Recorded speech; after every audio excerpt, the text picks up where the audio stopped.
Hey, salut à tous, c'est Alex pour le hors-série Enduro Extrême d'Enduro Magazine. Je vous invite à me suivre aujourd'hui dans une nouvelle vidéo avec Pierre Palu pour voir les coulisses du test pneumatique qui va paraître dans le prochain magazine.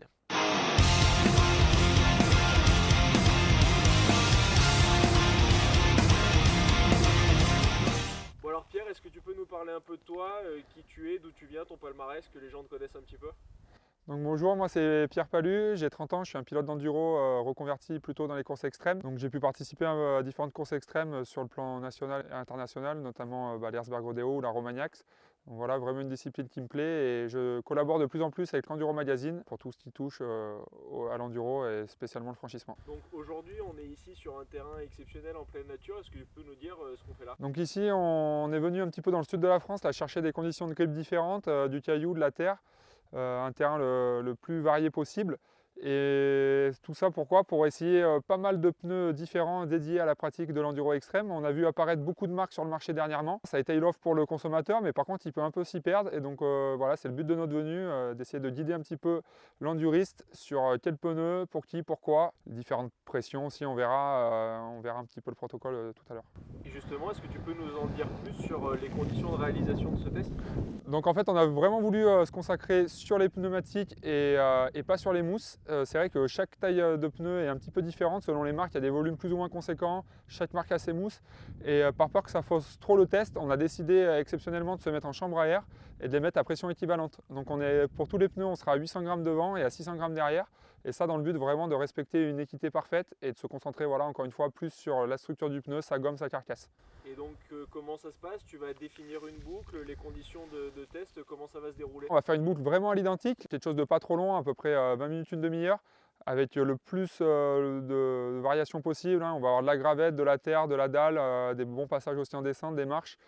Donc ça à réaliser à chaque fois avec un jeu de pneus différent. Et pour vraiment que ça soit tout fait sur la même journée, encore une fois par souci d'équité, on a monté tous les pneus sur jantes. Donc il suffira à chaque fois de remonter une nouvelle paire de jantes et de repartir rouler pour que ça soit vraiment dans les mêmes conditions.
Bonne journée de test, une fin en nocturne, c'est bien en adéquation avec la pratique extrême.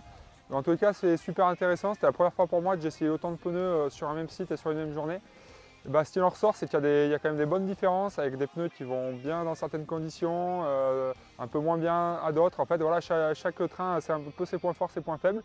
Et voilà, pour tout savoir sur toutes ces montres, rendez-vous dans le prochain hors-série extrême d'Enduro Magazine.